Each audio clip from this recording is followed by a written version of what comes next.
We're on. All right, let's go ahead and call this April 6, 26 meeting of the Board of Commissioners to order at 4:04. Mr. Bronson's caught in some traffic, so we're going to go ahead and get started, and then he can pick up when he gets here. We'll start out with our invocation of Pledge of Allegiance. Mr. Marty McKee, they've got you listed. Do you mind doing that for us today? That's fine. Yes, sir. Father, we thank you for this day, Father, for all the many blessings, the way you bless us each and every day. And Father, we just pray that you'd give us the influence we need, and Father, to make the right decisions that you'd have us make. Father, we thank you for this place that we love, Father, the land that we have. Father, we thank you for the freedom that you show us. And Father, we just pray again that we would just love each other like we should. And Father, we pray for the things that are going on in this world. And Father, we know that love's going to make it all better one of these days. But Father, until that time, we just pray that you would just continue to guide and direct us as you see fit. In Christ's name we pray. Amen. Amen. I pledge allegiance to the flag of the United States of America and to the republic for which it stands, one nation, under God, indivisible, with liberty and justice for all. All right, as the acting chair, I'm going to take some liberties with the agenda today. We're going to go ahead and move down to approval of minutes and go ahead and ask that we take those into consideration. Obviously, those were sent out ahead of time. This will be for the March 2nd, 2026 meeting. So is there any recommended changes, questions, comments, or concerns about the minutes as been presented? Move that we approve as they are presented. We have a motion on the floor. Do we hear a second? I second. Motion and a second. Any further discussion related to those minutes? All right, hearing none. All in favor by way of aye? Any opposed likewise? All right, that carries. Let's move on down to committee reports. Let's start out with Ms. Myers. If you don't mind throwing it on to you first. You have a report for us? So on March 24th, we did have a Finance Administration Committee meeting. Fairly short meeting. We did receive an update on our current projects. Anything, let's see, no major changes on those. It was noted that anything with Conner Ross Pump Station would be evaluated by engineers first, and that they were looking to upgrade equipment to flood-proof the stations, especially from Conner Ross and Perkins. We did approve the financial reports as presented, and we did recommend the approval of a supplemental budget, which will be for the board's consideration tonight. There was some discussion as far as the agreement with Oconee County and also with the odor complaints and a inspection by DES. We got an update from Chris on that. Otherwise, it was more of an updated meeting. If there are any recollections that differ, please let us know if you want to add anything. And I'll make a motion that we approve them as they are presented, unless someone has any changes. All right, we've got a motion as recommended by Ms. Myers. Do I hear a second? Second. All right, 2 seconds. Any other questions or comments for the Finance Committee's report? All right, all in favor of the motion by way of aye? Opposed likewise? Mr. Chair, welcome. Well, thank you. Y'all done, I hope. We are. We just adjourned. That's what that motion is for. My apologies. I got caught up in Oconee County progress, getting some streets paid. So, No worries. We were trying to get some of the particulars out of the way because Mr. Flynn's got a time constraint. So all we have done at this point, obviously, is the invocation of Pledge of Allegiance. We've taken care of the approval of the minutes, item F, and then Ms. Myers just gave her report under G. So those are the checks that we have. So thank you I for will- being so efficient. So, We kind of bounced around just hoping you would get here. So I'll turn it back over to you there, Bob. all right. Well, thank you, and I do apologize to everyone for being late. Does look like we're getting West Oak Highway paved, so that's good. That's good. Appreciate King Asphalt doing the work. Oh, that's not us. No, it There isn't anybody else paying attention. All right, so I guess we need to entertain a motion to go into executive session since we had the attorney waiting on the line. Is that where we would be at right now? Yes, sir. So we have two items to go into executive session to discuss. One is receipt of legal advice relating to treating or to threaten litigation with Cross Creek Golf Course. The second is negotiations incident to contractual arrangements and receipt of legal advice operating agreement with Oconee County. I will entertain a motion that we go into executive session for those two items. So moved. A motion? Second. We have a motion and a second. Any discussion? All in favor, please say aye. Aye. Any opposed? Motion carries. All right, we're going to ask everybody to leave the room, if you will. Gather in the hall. There's some bathrooms. There's Chris's office is down the hallway. He's got party favors in there for you. Hopefully this does not take too long. We'll invite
We're on.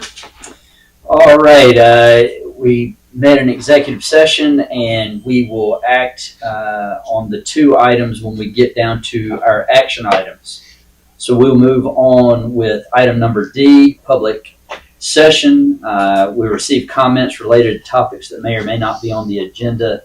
The session is limited to a maximum of 30 minutes with no more than 5 minutes per speaker. We have two people signed up. Brad, is it David? Davin. Davin. Yes, sir. You would like to go ahead and address us? Very good. Thank you. My name is Brad Davin. I live at 3100 Chatham Drive in Cross Creek. We were here 2 weeks, March 26th, and we met with Chris and Kyle and John. They did a very nice job of telling us where they were at and going through a bunch of points that we're trying to address as far as the odor that we're experiencing in our subdivision. The theory that we heard predominant in the take of why we are getting fumes, smell coming into our neighborhood is because of the head unit being supplied from the visitor center, a line. They showed us a line that came down from the visitor center, which started approximately a year ago for that system. So as a result of that, fact that this started about a year ago and the complaints and the odor development started about a year ago, they came up with the theory that this was potentially the source of the issue. And they felt fairly strongly that this was probably the issue. So the questions I had is basically the points I wasn't able to clarify during that visit, because I was still processing this, is number one, do you as a plant have some form of monitoring or alert system that let you know when the affluent comes into the head unit from that line coming down from the visitor center? So we currently do have a odor logger at the headworks. It's a parts per billion that reads the hydrogen sulfide only. But you don't have any way, because if I remember correctly, there was one pipe specific to the visitor center coming into the head unit. Is that correct? So you don't have a way of saying this unit is, you've got affluent coming into the head unit in that pipe. So you don't monitor that pipe itself. So what we've done is that we actually, last week, the flow that was coming out of that pipe from that line, Yes, sir. we actually sampled it and sent it off to have sulfide tests. Sulfide actually correlates to the hydrogen sulfide gas. Gotcha. So we can do that testing, and then we again have a air hydrogen sulfide analyzer. But in answer to my question, you do not have a type of equipment or any kind of monitoring that indicates when that is being put into the system. Correct. Okay. And therefore that answers my next question, because what I was hoping to see is you discussed the fact that you were in about a 2-week window to have the Mr. System have a quote done on that. Yes, we still have not received the quote yet, so I expect it to be this week. Okay, so the next question is can we get a weekly update or some kind of a indication of your project management schedule and process so that we can see where we're going on a moving forward on the Mister? Because at this point, that sounds like where you're going on a temporary basis to get It is, and what I spoke with Ms. Luna was that I would be contacting her once that system is in place and going, basically speaking directly with her when it goes online to see how it's working. Kyle, what I'm asking then is there a way we can get a little bit better of a concept of what is actually taking place? Because I would assume you have to have a project management schedule within place for your system here. There'll be a demo, Okay. so we won't have any of that in place. Again, I'm waiting on the Until you have engineering drawings, and then once that comes in, then we're doing just the install. And what came of the DEC visit that took place on the 26th? What was their thoughts and process? They did not smell or see anything that caused Any concern? concern. Okay. Kyle, did they give you a report related to We're that? still waiting on that report. I asked Amy, I called DES today to ask how long that typically takes. They have to go through a two-stage process where they write it up locally, send it to Columbia for, I guess, peer review, and then the report will come out of Columbia. So she said it typically takes 30 to 45 days to get the report. And you guys can make sure these good folks get a copy of that. Yes, sir. And I'm gonna go back to one more time on that, Kyle. Why is it not potentially possible to have some form of monitor that shows when the effluent's coming in from that line? Because here's where I'm going with this, is I'm trying to see if this was your theory that you guys developed because you think it's coming from that, and you're testing the gases and that to see if it's, can be shown to that. But I'm also looking at some way that we as a neighborhood can say, okay, you are seeing an influx at this time. Are we experiencing an odor at this time, so that we can see a direct tie-in between the two aspects? And the only way you can do that is if you know when it's coming into the system. Yeah, so what we'll, because it's expensive to put an inline meter, which is what you're suggesting, in the line, it's approximately $15,000. Okay. So it would be more inexpensive while we're doing, per our study that I made mention that we've done over a year ago, the recommendation on it that actually is to gather more data once we start using that line.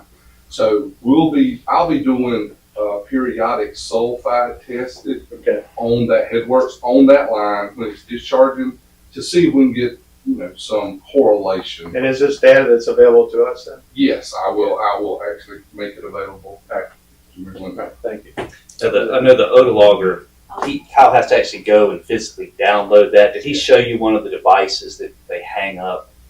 I saw one on it. Okay. Yeah. So it's one that's not a real time, us looking at the screen. We've got to go and download it. Yeah. The inline device, we have one, and we bought it to test out over on the eastern part of the system, and it's for the most part a permanent installation over there where we do have some other issues similar with hydrogen sulfide. That device stays in, but that's the one that's about $15,000, and it will allow us to have real-time correct. It will. Yeah, it's connected to our SCADA. So that's where we are, with that. But as Kyle mentioned a moment ago, and I discussed it when we had that meeting here a couple of weeks ago, that we had a study done by an outside third-party engineer, and the recommendation from that was gather more information and then come back with us when you have some actual data. Well, that we've only been receiving flow from that part of the system for right about a year, just about a year's time. So that's where we are with that. So we do have money in the budget for this coming year, a request to buy some so we don't have to shift Odaloggers that we have from the system that we have here to down there. We're just going to go procure a couple of dedicated loggers to keep down in that part of the system. One last question, I'm going to sit down. If you are waiting on the quote, you obtain the quote, what is the process then? Once you obtain the quote, then it comes to the board here for approval to do the operation, or what's The the quote for what? to put the mister? The mister. Yes, sir. That's we're doing that now. That's in the budget too. That's already in the budget, so that doesn't require an approval to Well, put that system in? It'll be for the budget for this coming year. Yeah. So I'm still building that to present it to the board. Probably in, the first presentation of that will be in May. That when we have everything together with it going to vote at our June board meeting. But that is, that currently is in the budget, but we're hoping to kind of rush this demo along, because if we want to find out if it doesn't work, there's no need to, we need to look at something else. Okay. Very good, thank you. All right. Thank you very much. And we have Suzanne Luna. Just crumpled up my comments because they're kind of pointless. He covered the mister is a big thing we're really looking forward to, so I'm just going to kind of cover more the emotional side of all this. Living right next door, having just purchased our home in the last couple of months and going through renovations, and every contractor that walks in asks us what our problem is with our septic. And not wanting to have family over, not being able to enjoy Easter dinner or time outside is beyond frustrating. And Chris and Kyle and John have been awesome. So it's not that. I just want to relay that there's a lot of us that are experiencing this, and we're not making it up, and we're not trying to be pains in the side, but we really are desperate for some solutions, for something that's going to give some relief so that we can enjoy the property that we've invested in.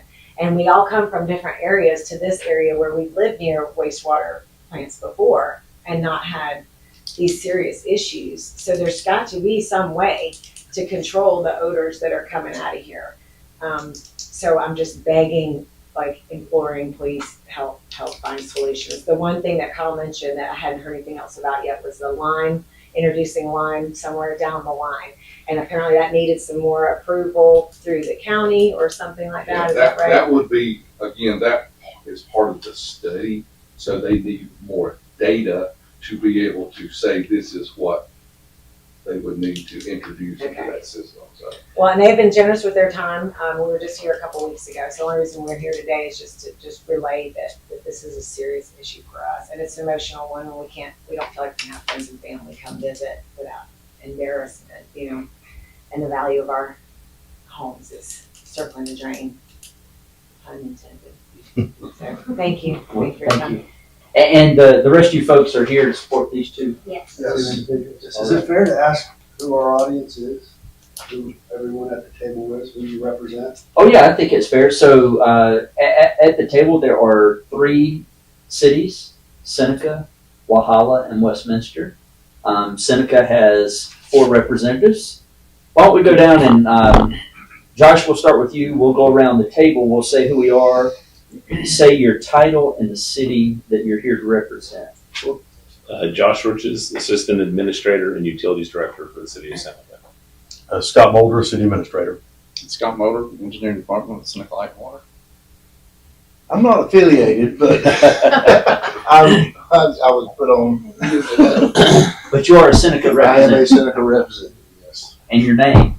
Marty McKee. Marty, yeah, let's make sure we get that. The YouTube watchers will know who Marty McKee is. They look me up all the time. My name's Kevin Bronson. I'm the City Administrator for Westminster.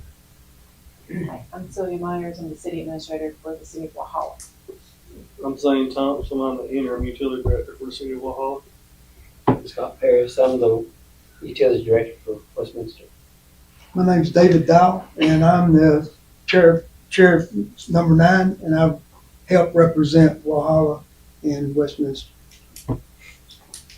Can I get a copy of the sign-in sheet? Sure. Thank you. Lynn, do you mind making a copy? Are you speaking of the whole sign-in sheet for the whole meeting or just the speaking? Just the people who work, all of you people signed in, right? No, we don't sign in, but our names would be on a copy of the minutes. Would you like a copy? Oh, yeah. But also, I think when you were here, I showed you on the website where you can go and it's got the list of the commissioners and their email address. So it's on the website. Thank you for Yes, sir. And if you can't find it, just call me and I'll direct you to it. But it's available on the website. And 100% of us are all here tonight. So if they're on the website, they were represented here tonight. That's a paper copy of the minutes. Thank you. And is there a representative from the county? No. So the way that this board is organized right now is the 3 cities work together. We each have our own sewer collection lines, and our collection lines feed into trunk lines that are owned by this authority that come to this plant, and then the plant processes the wastewater and then releases it back out after it's been treated. So we have intergovernmental agreements between the cities to be able to operate this energy, and right now Oconee County is not part of that. If you love coming to these meetings, we'll have another one Thursday morning at 9 o'clock. 9 o'clock. We call it the Reconstitution, or the Ad Hoc Reconstitution Committee. We received money from the state about 2 years ago to look at a new governance model where you would not have employees of the cities or elected officials from those cities sitting on these boards, that it would be independent, everyday citizens, just like Marty McKee and David Dow. I circled it. It's on the back of the agenda. rest of the day. Thank you very much. So if that reconstitution committee is successful, then this board would have a completely different look. It would, instead of 9, it would be 5, and it would be people who are Elected? they would be appointed by or nominated by the delegation, which is Senator Alexander, Representative Bill Whitmire, Representative Adam Duncan, and then the governor actually would make those appointments. So that's how it's being queued up to be done right now, even though we're operating as we are unless all that comes to pass. Where does the funding come from then, if it's dependent upon the county, to support some of these, like the, potential lime infusion process? As I understood, it was a very costly, venture, and it's gotta be studies and further developed to validate whether or not you can do that. But then it would require the funding from the state or from the county basis. Well, the way it works right now is each of the 3 cities where we collect, if you're a resident of Westminster, we collect a sewer fee from you, Sure. and then we remit whatever portion is charged to us from the sewer authority to the sewer authority. So this entity is funded by the customers of the 3 cities. There's a couple of outliers to that may be associated with Oconee County, but that money is ultimately coming on an annual basis from the customers who are tied into it, regardless of which But city. if you as an organization, this group here, need $50 million or something for a new system or something to be put in place, what is the process that you go through to obtain that? That's why we're going through a new reconstitution. Yeah, because it's very complicated for us to be able to borrow money. I got you. Very good. And I believe at the meeting that is going to take place on Thursday, I think that we're getting an update from the facilitator, because there's a rate component to that and a funding financial component to that. And I think we're going to get an update on where they are with that portion of the study. So would grants be more accessible then, under that kind of a? We've had success in getting some state and federal money in on this, but it's not as easy. Essentially, the sewer authority has 3 customers, which is each of the cities, so that makes it a little more complicated to get those grant funds. I will also mention, you're all on YouTube right now, so if you didn't know that when you came in, your family members will be happy to see you. And so if you ever want to watch any of these meetings, you can look, is it the OJRSA? Is that what it's called? It's actually listed on the agenda as well at the very top, I believe, has the YouTube Yeah, so if you ever want to know what we're up to, you can view that. We have, this meeting is the first Monday of every month. We have a finance and administration committee meeting. We have an operation and planning committee meeting, and then we have the reconstitution committee meeting. Those 4 meetings are held standard each month, and they're all broadcast online. You're always welcome to come. Usually Mr. Dick Mangrum is here, so if you listen to his radio station, just to give him a plug, he does a fair job of capturing what we say. We appreciate it. We just want the snow to go away. So am I to understand that if you go to this new organization, it'll be easier to get grants? I believe it could. It will definitely be easier for a new entity to borrow money than it currently is. And just to clarify, so on your Seneca Light and Water bill, you'll see a breakdown on there for OJRSA. Oh, yeah. That is basically the rate that this body charges that they send through us, because we actually generate all the usage data right through your water bills. So we actually just include their rate on our bill. We collect it and then remit it to this body. We did that, I guess, about a year and a half ago. 2 years ago, we started About 2 that. years ago. We started identifying that separate on the bills, so that because people were getting confused about the sewer bill, the sewer authority, so we actually broke it out. So you'll see what comes here and what stays with the city.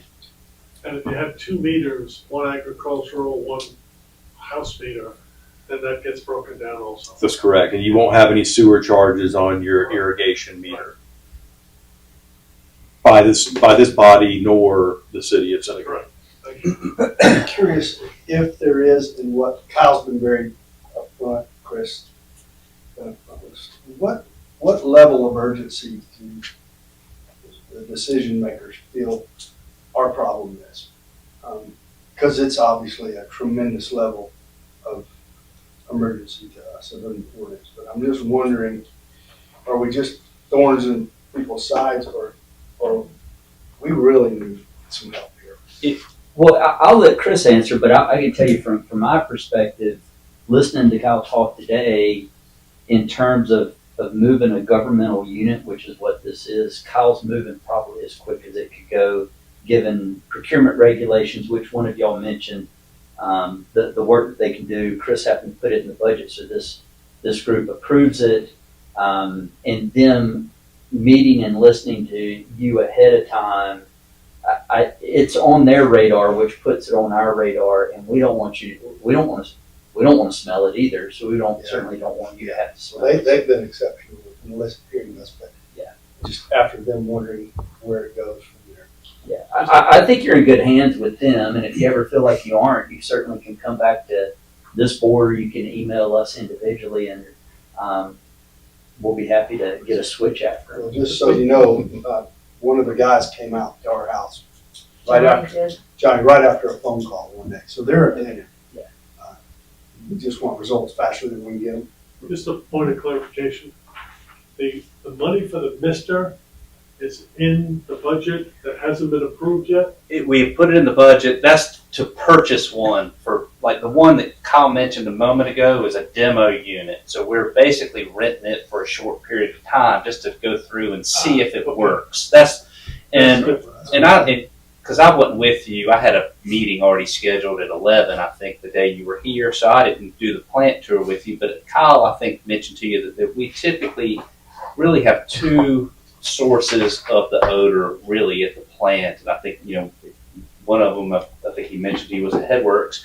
And the other one I think you mentioned was a digesters, correct, Kyle? Yeah, the solids part. So what our plan is to put this unit up at the top, the highest point of the system, which is actually the part that's closest to where you all are. See how it does there. And then, fortunately or unfortunately, we're going to still have to rely on you guys to call us and let us know if it's effective or not. If we deem that it's not doing what we're hoping that it does, then we're going to move it and put it at the digesters. That is going to be a little bit more work because we're going to have to build the framing around the tanks to be able to apply the mist uniformly around that. I don't know what the 40-foot diameter, 50-foot diameter, whatever the size of the tanks are. So we do have a plan to be able to do this, but to mention that to put in the budget, that was to purchase the unit. We already have gone ahead and moved this year, and we started working on this back in the fall. We met with the gentleman that was the rep that came up here, and normally, we get very few odor complaints in the wintertime when it's cold. So we decided we were just going to wait till the spring when we started getting the typical odor season for us. That's why we're just now getting back into it, and we were hoping that Mr. Butler would have been here. He had to reschedule one time, and so now we're waiting to get the unit up here and give it a go. But you're going to rent the unit that you're going to test. Yes, sir. We've got the money in And the if it budget works. currently for the rental unit. Yes, For sir. the head unit. But in the budget that's approved, or? Yes, so we're using that with, I don't want to call it discretionary funds, but it's some monies that we can opt, well, we're not going to do this, and we're going to use that money instead to do to do this demo. So that's what So we have a current approved budget that ends June 30th of this year. So it's been approved by the board. They're operating under it. So the budget we have up to June 30th has the rental costs associated in that one. That's what I want. And then he's putting together a budget that will commence July 1st of this year that the board still has to be presented and approved. Then if this works this year, he's going to promote that we buy a unit of our own starting July 1. So that's our budget year is June 30th and July 1. So this year we have the rental approved in the budget, and then starting July 1, if it works and the board approves it, then we would purchase one next fiscal year starting July 1.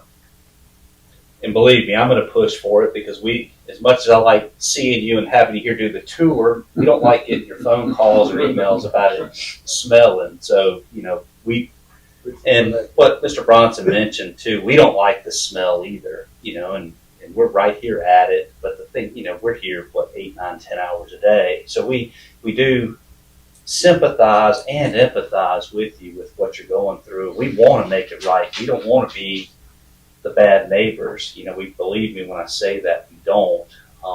But like, you had mentioned earlier, things for whatever reason, be it, taking that wastewater from the southern part of the county or something, we've received more complaints this year. And really, I guess, starting about May of last year was when we started seeing more of them. But we had a reason for them in May of last year when we accepted that wastewater from that other plant in the lower part of the system that I think I mentioned to you, we were trying to do them a favor. So I hate to beg you to be patient with us, but you had asked about keeping you updated. I'll be happy to keep you updated with, we're reachable. We'll keep you informed of when we get the device, when it goes in. Hopefully you won't even know that it's gone in because you'll get up one day and not even think that it smells normal like it should, and you won't think of us. And that's kind of how we want it to be. That'd be wonderful. All right. Well, we do appreciate you coming in. We appreciate your patience. You're welcome to stay for the rest of the fun, or if you'd like to move on to your other fun, you're welcome to do it. All right. Thank you. Thank you. Thank you. Thanks, everybody. Thank you, Chris. Call me or email me if you have any Thank you all. questions about Yeah, it. thank you. Good job. Thank you. Thank you. All right. Thank you to the board for allowing us time to work through that with these good folks. Moving on to item E, special recognition. Oh, dang, they're leaving right now.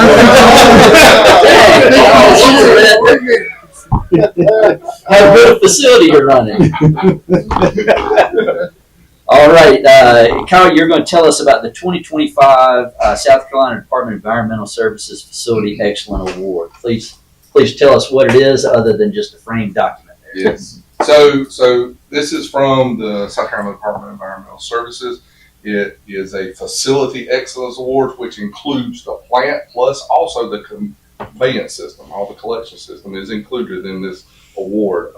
I submitted data from our DMR, everything that's submitted to the state every month. We had a perfect record per se, and the application I filled out, they approved that we met all the criteria to receive this award. And again, I have to put kudos out to all the staff that we have that work hard every day to ensure that this is met and our compliance is met. So. Well, thank you, Kyle, very much. Let's give Kyle and his staff a round.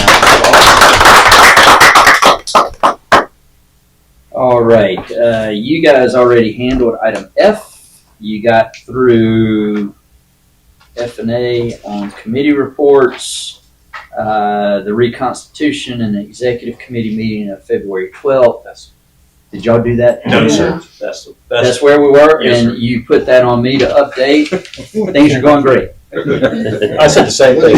They said that. And When you continue to move on, looking forward to this week. Item H, Secretary Treasurer report.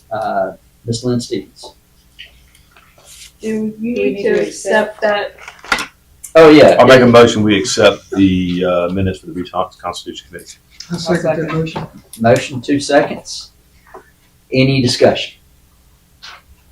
All in favor, please say aye. Aye. Any opposed? Motion carries. Thank you all for keeping me honest on that. Did you vote on F&A committee?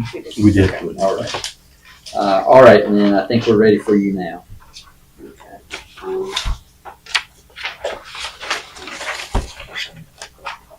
The report is in your packet there.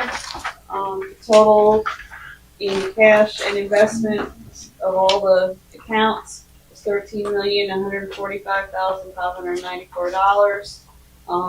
The RO&M account, which is the retail office and maintenance account, includes a deposit from the state treasurer of $178,333. That was actually grant funds that are for a projects or for a contingency project. So that is being transferred to the other account. So, but it was included right now in that goal. Because South Carolina will only deposit to one account. So that's the account they deposit to. And I said on here that it was being transferred on the second, and actually it already was. It was transferred on the second.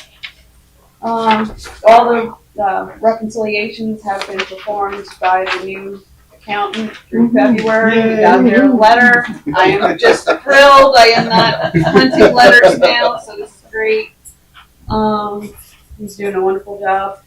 And then for investments, we had 3 investments at the beginning of the month, which I've actually already reinvested those 3. So that's all I have. All right, is there a motion to consider approval? Make a motion that we approve the Secretary's Treasurer's report. Has a motion, is there a second? Second. Key is a second. Any discussion? Lynn, thank you. You do an excellent job keeping up with that for us. All in favor, please say aye. Aye. Any opposed? Motion carries. Moving on to item H, presentation and discussion. OJRSA user rates for FY27. Chris Eliezer, I imagine that's what you just gave us in a handout. Yes, sir. It's a handout this year. I've received some data fairly late in the week, so I wasn't able to put it together with the agenda before I could get it out. And if I may say, and this has to go back to what Ms. Stevens was saying a minute ago, for those that think, you don't get anything good out of going to conferences, this accountant was one of these guys that I heard speak at a conference. I said, man, this guy, he seems really, really good. So I called him up, he came and met with us, and sure enough, I guess he's lived up to what we expected. So something good came out of it, which is Lynn being happy, right? So we're getting things in a timely manner. So I guess that, that was time and money well spent attending that. So what I handed out to you a minute ago is just kind of a summary of where we currently are, where we were last year with users, both number and flow-wise, and then the possible options, I guess, a few of the possible options that we would look at for doing any type of a percent increase, whether it be to the base rate only, the volumetric, or the usage only, or the combination of the base and the volumetric. So at the top, you see the customer data, and just to kind of give you a summary of the difference between the 2 years, you can look at the far right-hand column, and it shows the change from the previous. So we gained a total of 258 users, the majority of those being residential customers, and the total growth that we had number-wise with that was about 2.7%. Below that, in the second table down, you see the volume usage. And this one was the one that really kind of got my attention because we received the bulk of our revenue from the per 1,000 gallon flow. That's what we do receive. The base rate is a fixed $10 per month or $15 a month, depending on the account type. But the volume is based on what was based on the flow from the previous year. And you can see that both those numbers, as I believe it was Mr. Mulder mentioned to our guest a few moments ago, that we get those numbers from the cities, and it's based on the water meters for those that are connected to sewer. So as you can see, the residential had a small fall off, but and this is average gallons per month, but there's a pretty big drop off of over 8% of what we received from the previous year from the non-residential users. So, with that, and then looking at our 3 quarters, you guys have not seen this, and it's still preliminary, but Ms. Stevens emailed that to me. I think it was Friday, I believe, or maybe even today. The numbers through the year-to-date through March were about 3% below what we projected to receive in user fees for revenue for this current year. And I had budgeted it, if you remember, I made it a little, somewhat of a conservative estimate. I actually assumed that we would have a little bit of a decline that was in the approved budget. So to see that fall off while, that total of, 8% for non-residential and 4% overall seems fairly small.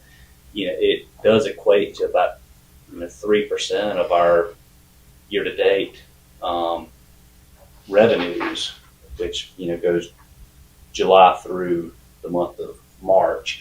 So with all of that said, now is when I ask, where this board, would support, at least considering, and I'm not necessarily asking for a vote or anything at this time, but to provide me with some type of guidance or direction as to where you all feel that you would support our rates going into the new year.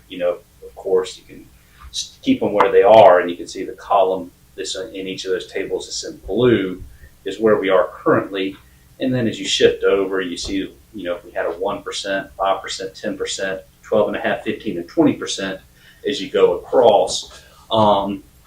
Last year, what was approved was a 5% increase on volumetric only. And that again, that was what was approved last year. So, I'll kind of throw this out there for the board, being mindful, because it's one of those things, as you know, with us being cash only for operations and projects, whatever we can get would be a benefit to us.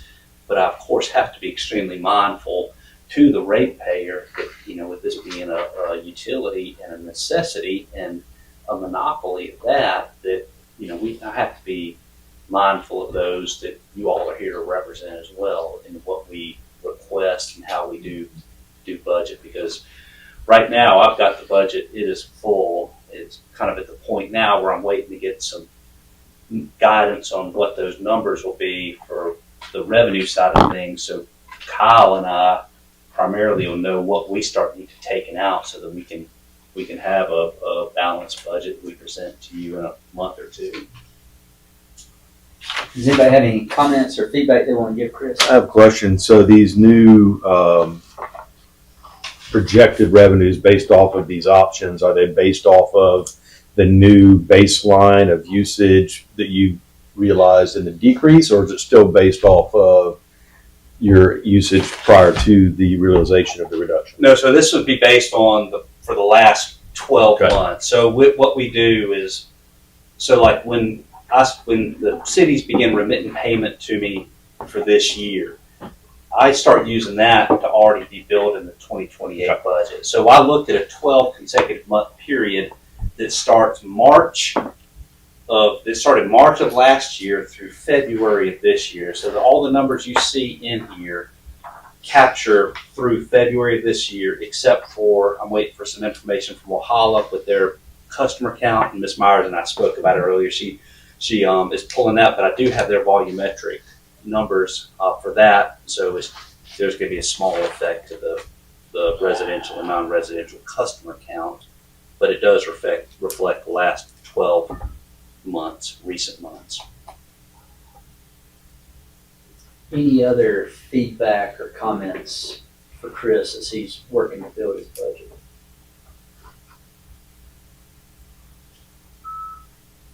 All right, and you run the budget through F&A starting next month?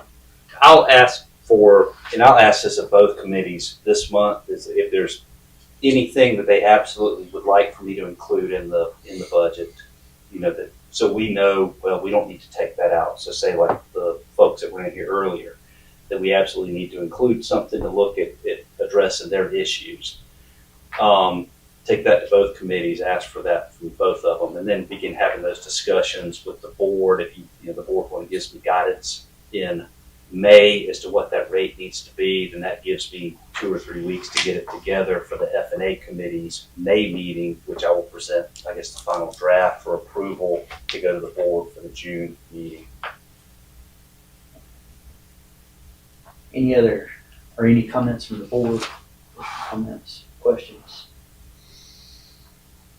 Chris, this is a good document. Thank you. Appreciate the time to be able to think about it, and the way you broke it out this year is extremely helpful, so we can actually see not just the percentage, but the actual dollars and cents that impacts. Thank you.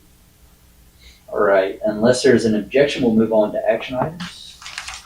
All right, moving on to section J, action items. Number 1, approve FY 2026 supplemental budget number 3.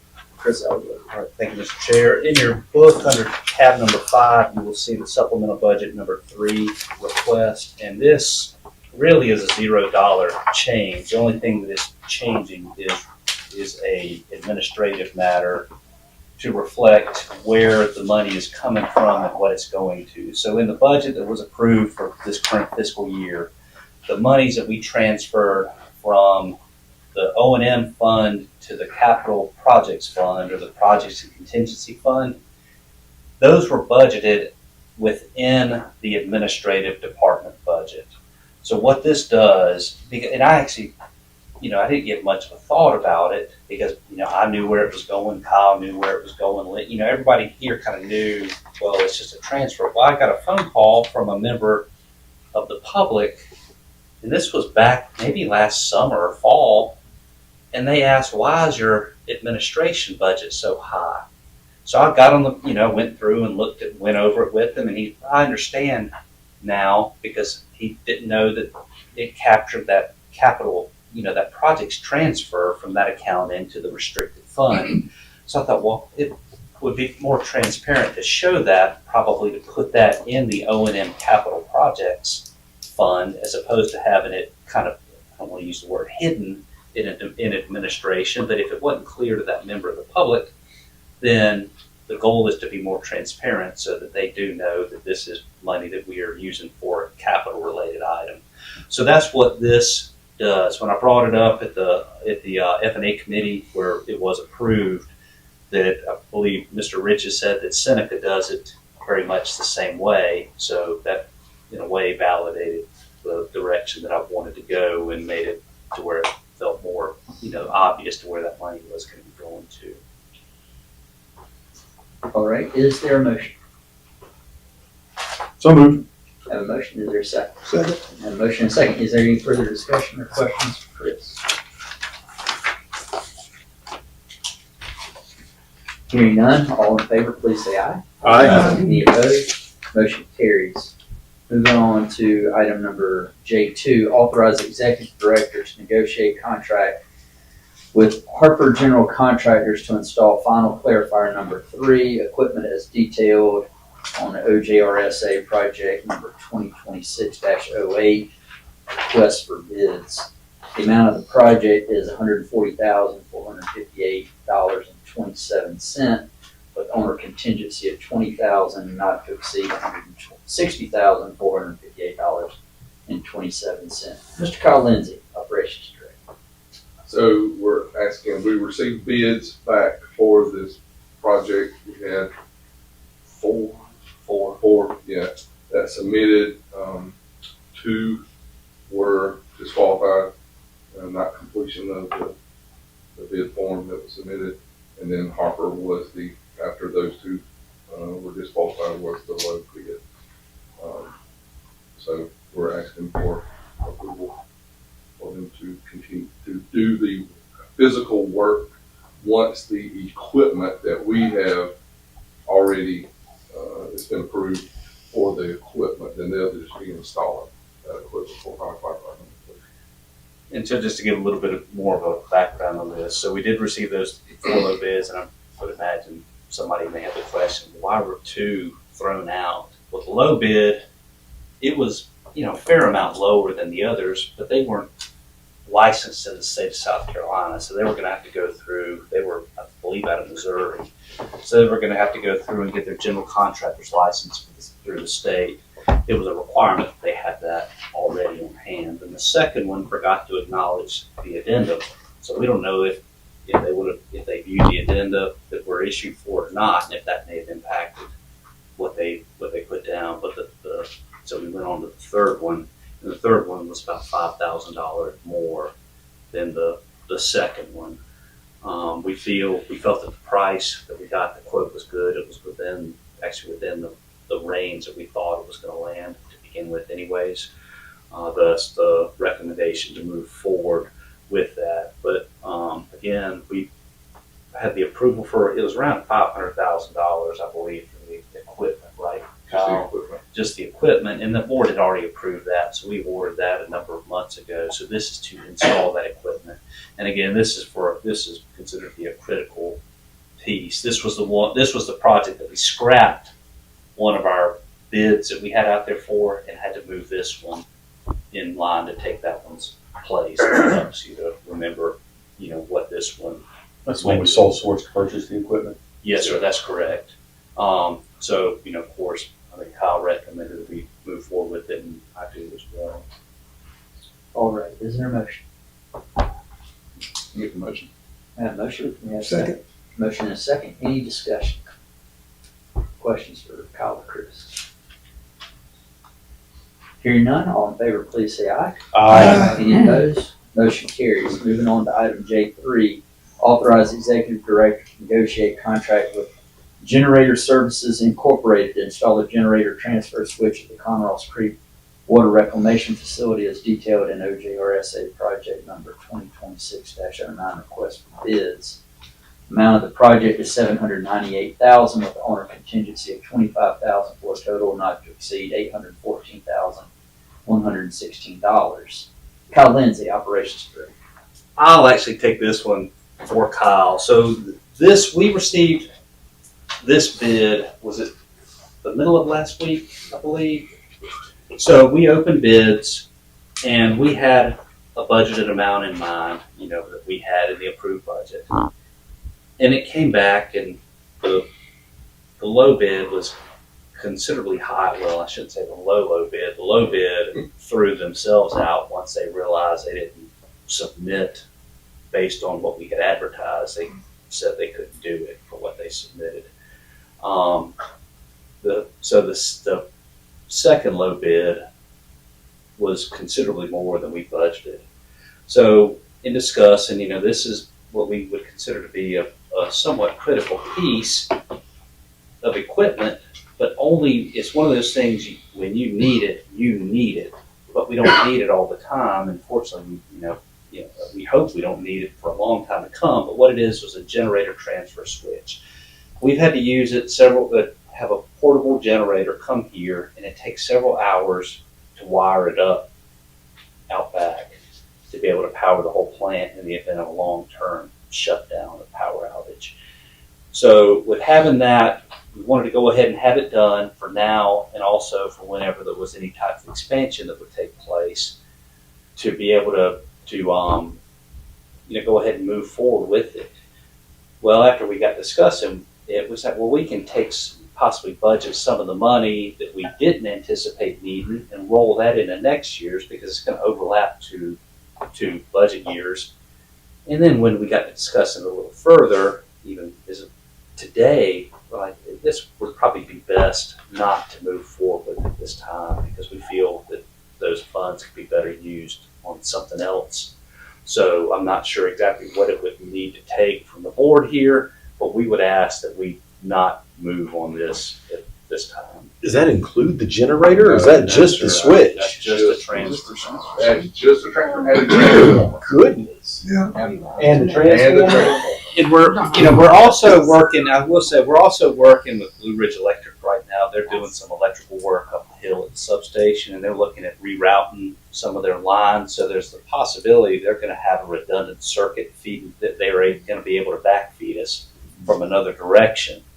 So if there's an issue up the hill, and that's one of the outages we've had one time was when a tree fell on the line coming there, that we may have another redundant supply or backup supply that way. So another reason why we think that it would be in our best interest to put this on hold currently and wait. And that's something I think if that's going to be the case, especially with Blue Ridge coming in, that we may even wait and do something when there's an expansion that takes place at that time. All right. Lynn, did we take motions and seconds on that before we started?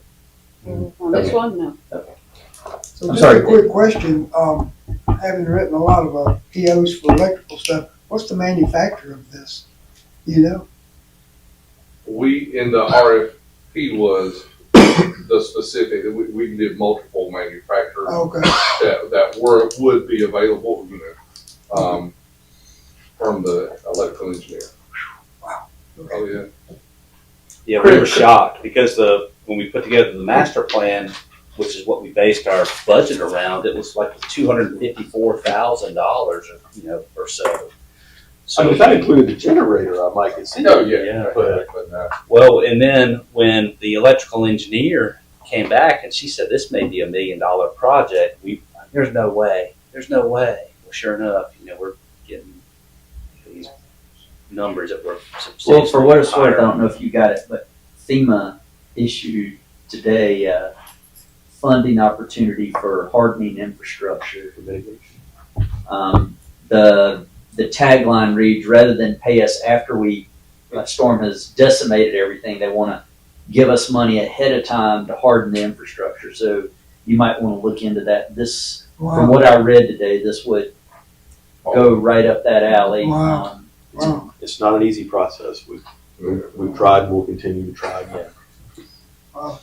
All right, so we do not have, so we'll take no action on item number 3. Is everyone okay? Or do you want us to vote it down? I mean, since it's I on would the say we agenda, just don't take just action. ignore it? Okay. We'll go back to, we had 2 items that we discussed in executive session. The first item was receipt of legal advice relating to threatened litigation with Conross Creek Golf Course. And one motion that we could take would be to advise the attorney to take action based on advice that he provided in executive session.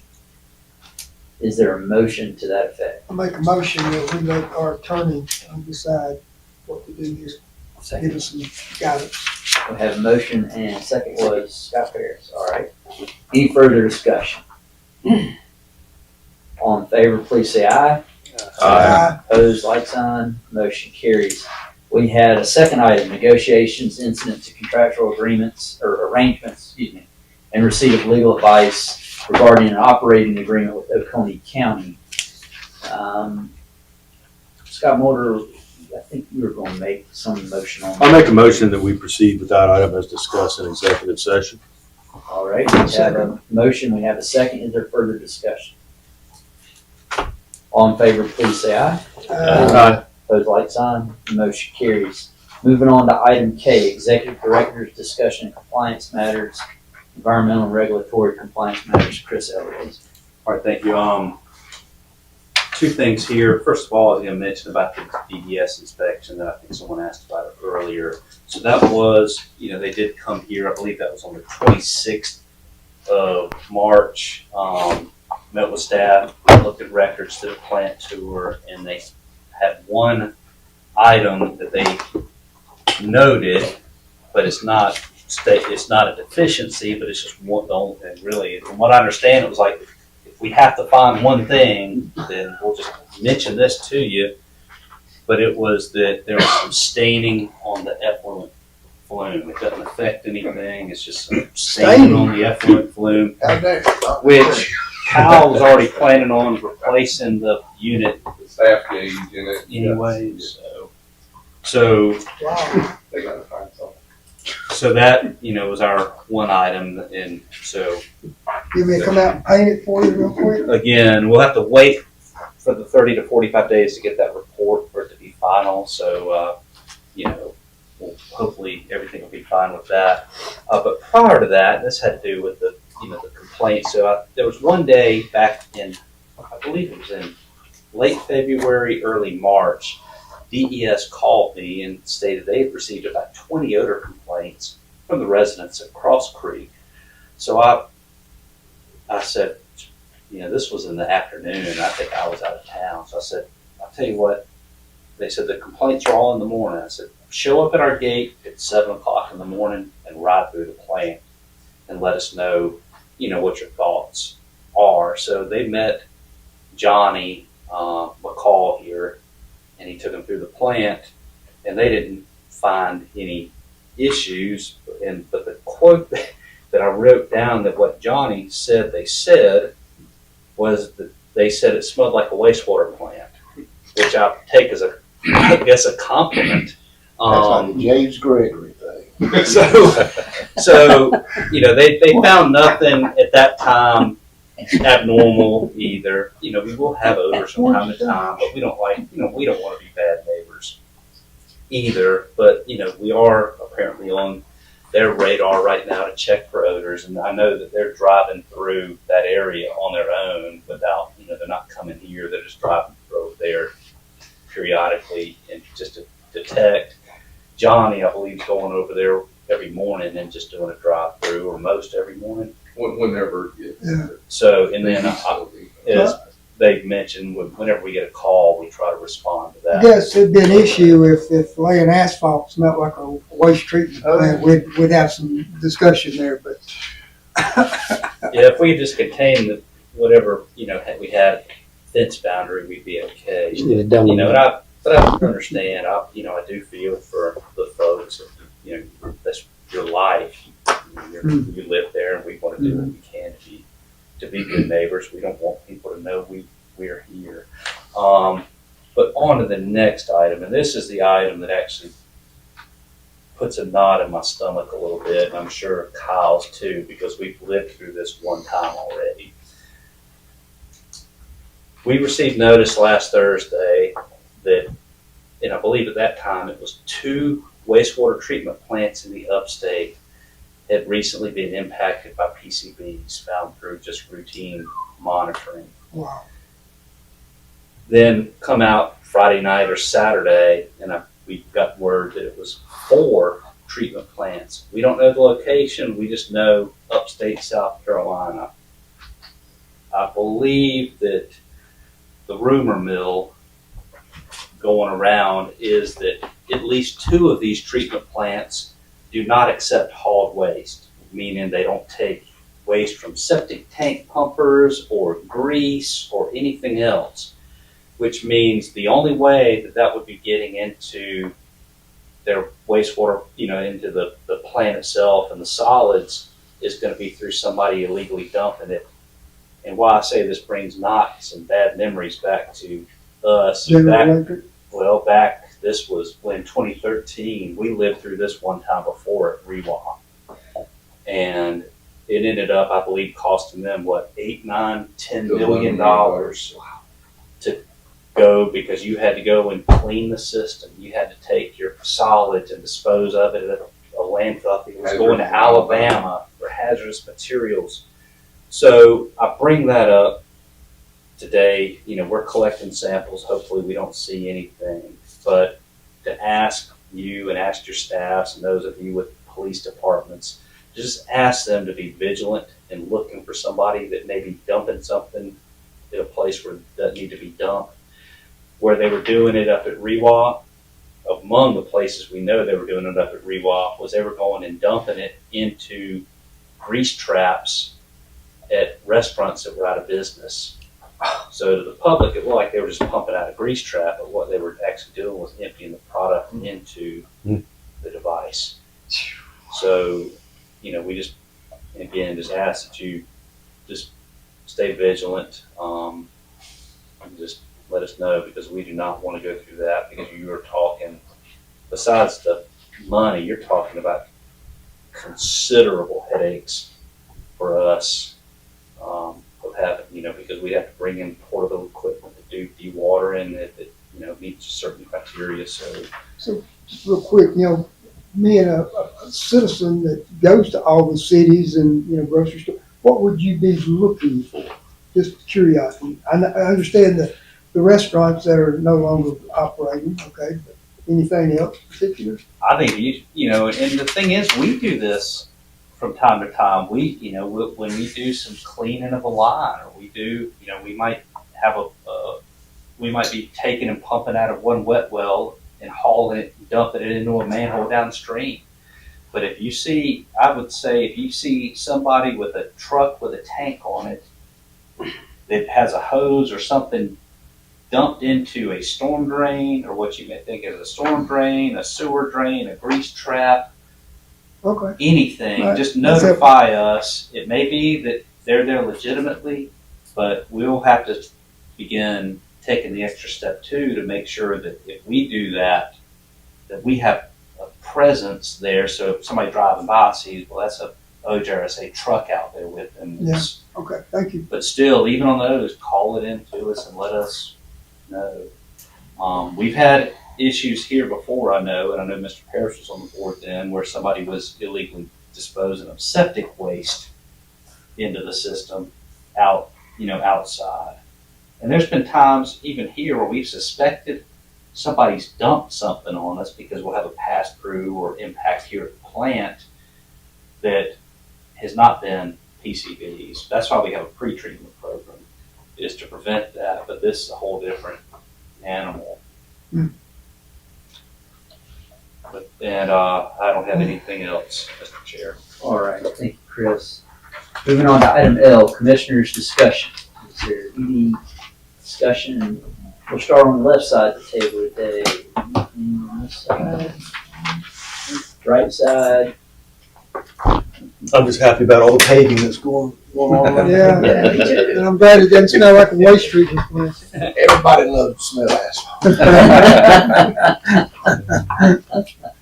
All right, here no, I do have one thing, Mr. Chair, if you don't mind. I know it's after the adjournment, but O&P committee meeting, are we planning on having a meeting next Thursday? Yes, we will, because that's what I'm going to be asking for thoughts of items for the budget. All right, can we talk offline about that then? Because I probably won't be able to attend. Sure. That's all I got, Mr. Chairman. all right, with that, I entertain a motion to adjourn. I make a motion that we adjourn. And a motion, we have a second. And a second. Ms. Myers made a second. All in favor, please say aye. Aye. Opposed, like sign. You're adjourned. I would just say the people who were here about the. Okay, folks, Proud of us, guys. Thank you. That's great. they're not ready